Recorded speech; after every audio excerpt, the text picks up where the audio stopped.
Jadi yang pertama amalannya adalah memperbanyak istighfar.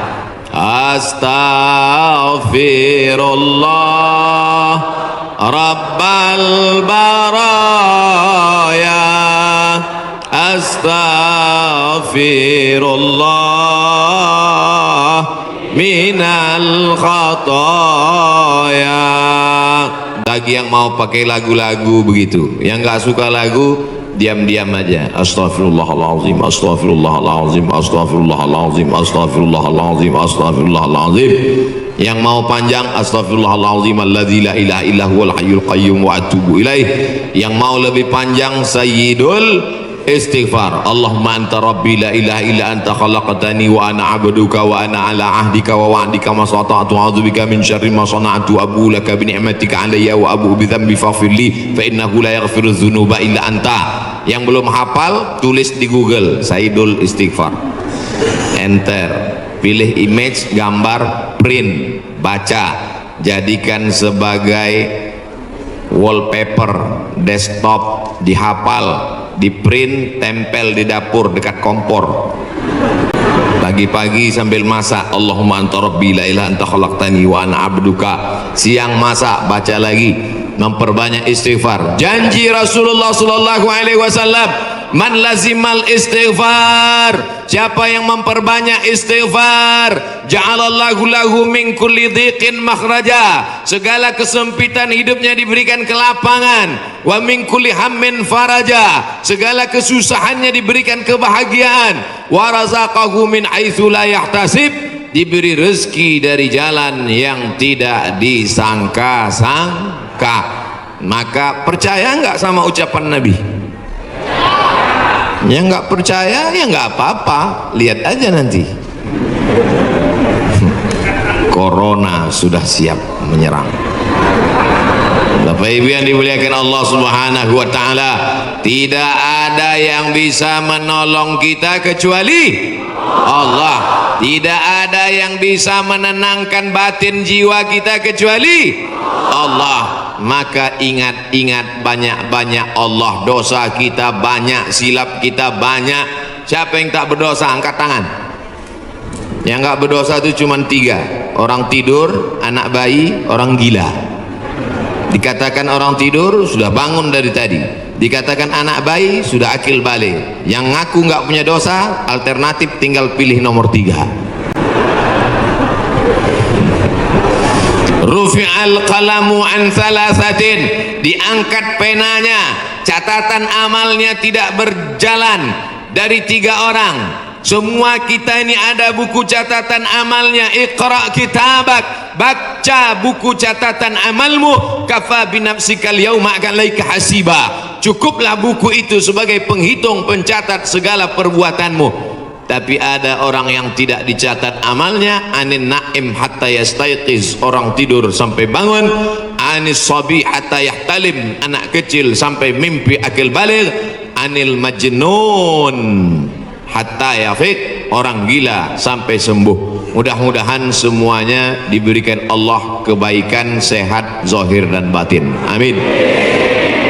Nabi berapa kali beristighfar? 1 kali. Wallahi demi Allah, inni la astaghfiru ila rabbi wa atubu ilaih, aku beristighfar 1 hari, kata Nabi, mi'ata marrah, 100 kali sehari. Istighfar Nabi 100 kali. Ini 20.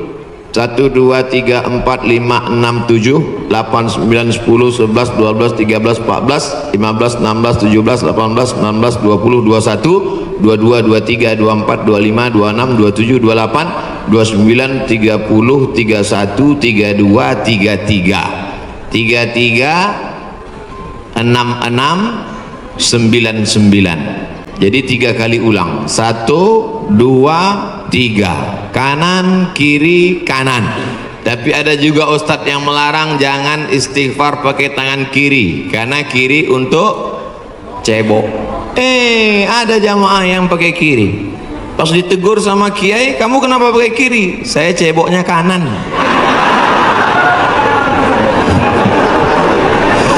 Bapak Ibu yang dimuliakan Allah SWT, Yang penting niatnya baik. Yang biasa pakai tangan kanan bagus, yang mau pakai tangan kiri juga mubah, tidak sampai kepada haram, tapi pakai adab-adab baik. Tiga-tiga ini kadang baru tasbih, takbir, tahmid, baru istighfar 3 kali sudah berhenti. Assalamualaikum warahmatullahi wabarakatuh. Assalamualaikum warahmatullahi wabarakatuh. Gimana Allah mau mengampuni? Istighfar itu artinya memohon ampun dosa. Syarat ampun dosa mesti ada 3. Yang pertama, an-nadamu fil qalbi, menyesal dalam hati. Yang kedua, al-iqraru bil lisani, diucapkan dengan lisan. Yang ketiga, al-idmaru alla ya'uda ilaihi abadan, tekad kuat untuk tidak kembali kepada dosa untuk selamanya. Insya wabah penyakit sudah dekat, tetap juga dalam dosa, silakan. Neraka jahanam sudah siap. Masih juga tidak mau bertobat, silakan. Malaikat maut sudah siap. Satu hari malaikat maut menatap wajah kita 70 kali. Dari mulai bangun tidur tadi, malaikat maut sudah menatap kita, dia tatap. Kalau dia orang itu berbuat baik, dia mohonkan ampunan. Kalau berbuat dosa, silap dan salah, dia sudah mau cabut. Kata Allah, malaikat maut, jangan cabut dulu. Kenapa? Waktunya belum tiba. Ini banyak yang udah dilihat malaikat maut, cuman kita tidak melihat. Kenapa Allah tidak tunjukkan malaikat maut, Ustaz? Tuyul aja takut mau ngelihat malaikat maut. Apa yang dimuliakan Allah Subhanahu wa ta'ala, maka tidak ada jalan lain kecuali bertaubat dan memperbanyak istighfar. Apa yang dimuliakan Allah Subhanahu wa ta'ala, amalan yang kedua adalah banyak-banyak bersolawat. Cuman kadang ada orang ini solawatnya, saya solawat mesti pakai lagu-lagu Pak Ustaz. Salatullah salamullah. Wah, itu lagu sebelah sana Pak Ustaz, lagu kami lain. Salatullah salamullah ala taha rasulillah. Salatullah salamullah ala yasin habibillah. Tawassalna bi bismillah wa bil hadi rasulillah wa kulli mujahidin lillah bi ahlil badri ya Allah. Rupanya di Malaysia iramanya lain lagi. Sallallahu ala Muhammad, sallallahu alaihi wasallam, sallallahu ala Muhammad, sallallahu alaihi wasallam. Ya Nabi salam alaika, ya Rasul salam alaika, ya Habibi salam alaika, salawatullah alaika. Yang mau pakai irama bagus, yang mau pakai lantunan bagus, yang nggak mau pakai irama mau diam bagus. Ente kalau nggak pakai suara, ini namanya solawat silent. Saya kalau ribut-ribut itu bising, saya mau hati saya tenang. Jangan salahkan yang solawatnya diam, karena mungkin dalam diam dia mendapatkan ketenangan. Jangan salahkan yang bersolawat bersuara, karena menurut dia dengan bersuara dia sedang mengusir hantu dan setan. Sudah tahu teman ini suka solawat diam, dia sukanya diam, biarin aja. Jangan dia diam malah dibisir Allahumma sholli ala sayyidina. Itu namanya ngajak kelahi, betul? Yang nggak boleh itu melakukan perbuatan yang dilarang oleh Rasulullah Sallallahu Alaihi Wasallam. Oleh sebab itu maka selawat-selawat ini kita baca. Saya maunya selawat yang ada dalam hadis saja, 5 selawat. Ada 5 selawat dalam Sahih Bukhari, Sahih Muslim. Sudah saya tulis dalam buku 99 tanya jawab solat. Nah, ujung-ujungnya jual buku.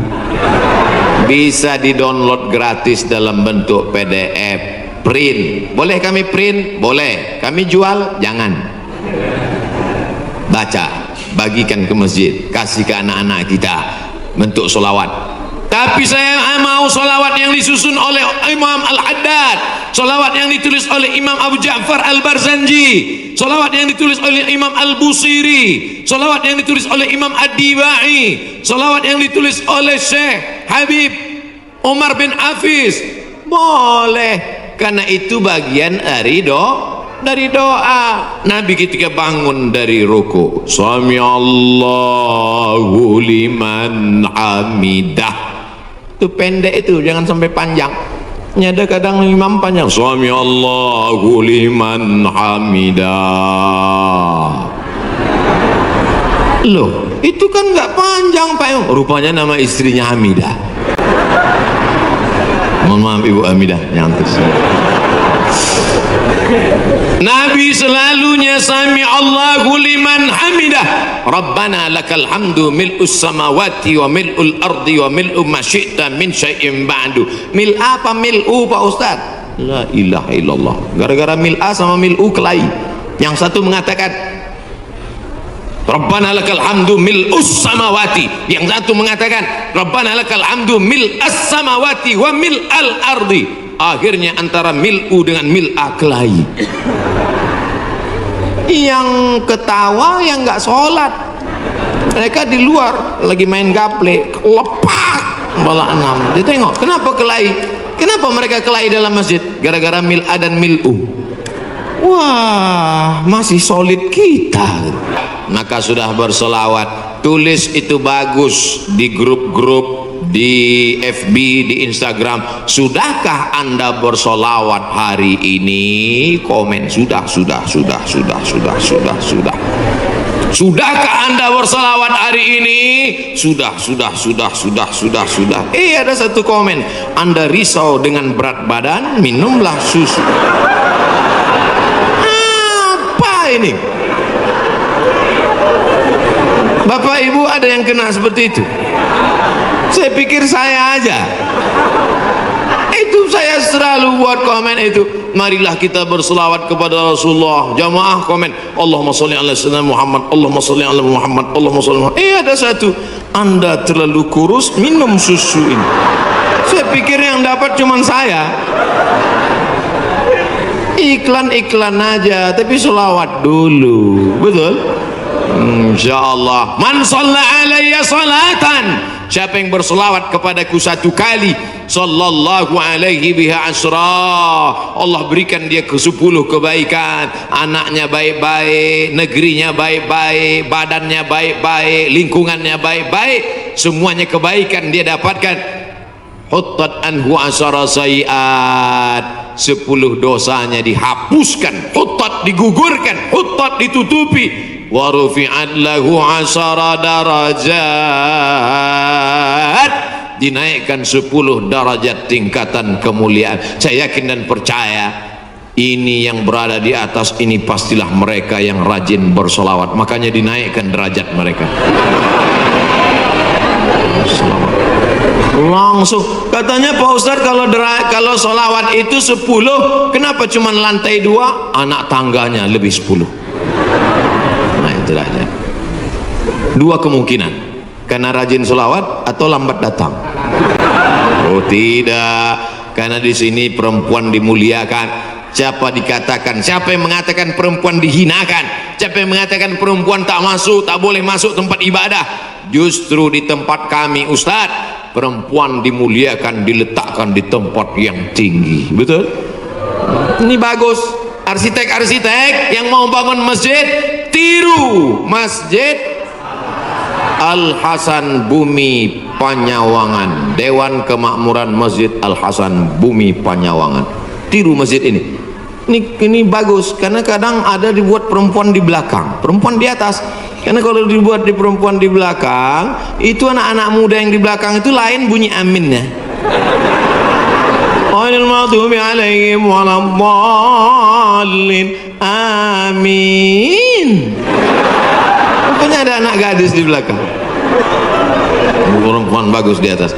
Bapak Ibu, nanti insya Allah umur panjang, badan sehat, bisa ke Masjid Hasan II di kota Casablanca, ibu kota Maroko, tempat saya kuliah. Nama negaranya Maroko, ibu kotanya tulisannya Casablanca, cara bacanya Casablanca. Casa artinya rumah, Blanca artinya putih. Casablanca rumah warna putih. Bahasa Arabnya ad-darul bayda, dar rumah, bayda putih, rumah putih. Di sana ada masjid di tepi laut Mediterania, dibangun oleh Raja Hasan II, dan perempuan dibuat di atas, laki-laki semua khusyuk di bawah. Saya kira ini meniru arsitektur masjid dunia, insya Allah cantik luar biasa.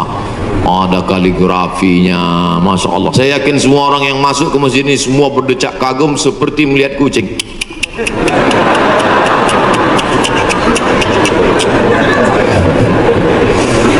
Bapak Ibu yang dimuliakan Allah Subhanahu wa taala, ketika ada dua orang bertemu bersalaman, Allahumma sholli ala Muhammad.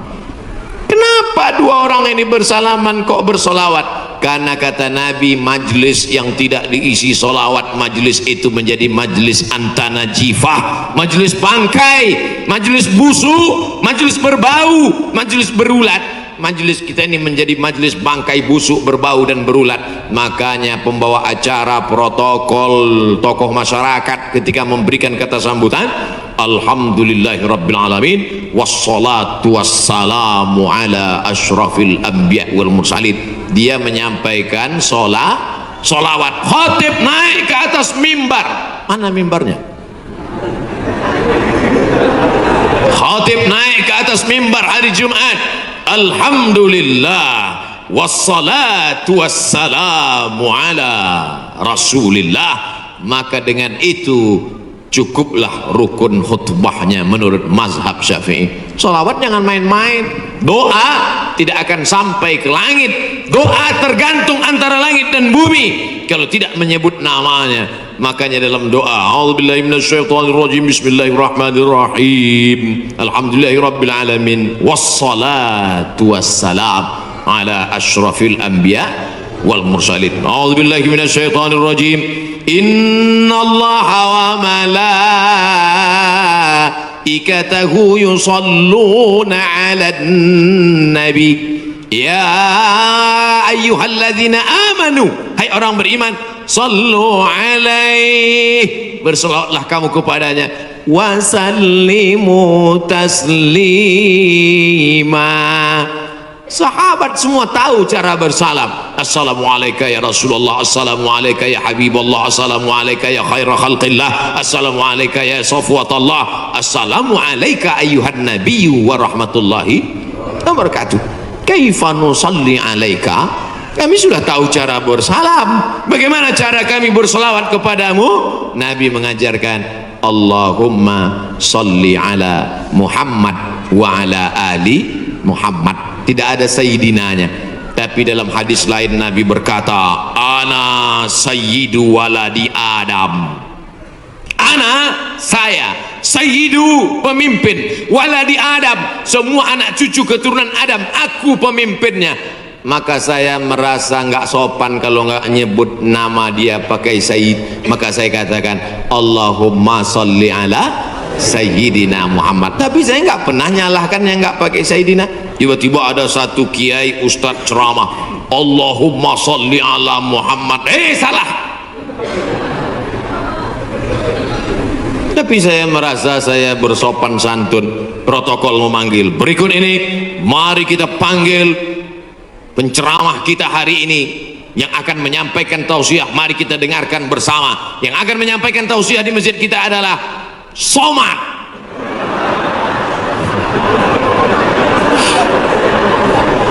Protokol menyebut begitu panjang nama. Yang akan menyampaikan tausiah adalah Al-Mukarram Sahibul Fadilah Profesor Dr. Abdul Somad LC MA, sedikit lagi almarhum. Saudara yang dimuliakan Allah Subhanahu wa taala, itu hanya tata krama, sopan santun, adat istiadat yang memuliakan Rasulullah sallallahu alaihi wasallam. Jangan sampai kelahi hanya gara-gara masalah sepele, pulang dari masjid benjol. Oh kenapa? Gara-gara Sayyidina. Nauzubillah. Yang penting bersolawat, istighfar, taubat sudah, banyak solawat sudah. Apalagi yang ketiga, shadaqatus sirri tadfa'u mitatas su'i, memperbanyak sedekah sirri, diam-diam, menolak mati jelek, mati buruk, musibah, malapetaka dan bencana. Sedekah diam-diam. Pak, saya mau sedekah. Iya, tapi saya mau mengamalkan sedekah diam-diam, jangan tulis nama saya. Nah, kami pengurus masjid mau nulis di dinding Pak, whiteboard. Jangan, kalau mau tulis hamba Allah aja. Berapa Pak? 2000.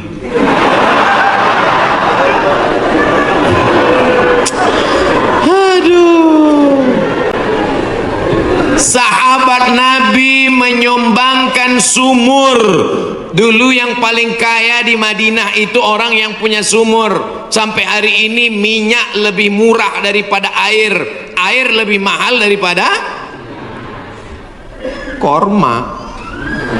Sumur, nama sumurnya Bayroha, letaknya di depan Masjid Nabawi. Yang punya sumur dan kebun korma itu namanya Abu Talha. Ada disebut dalam hadis. Itu menunjukkan menyebut nama karena menyumbang hukumnya boleh, karena hadis Nabi menyebut yang nyumbang namanya Abu Talha. Sampai hari ini di Madinah ada sumur yang diwakafkan oleh Utsman bin Affan, namanya Bi'ru Raumah.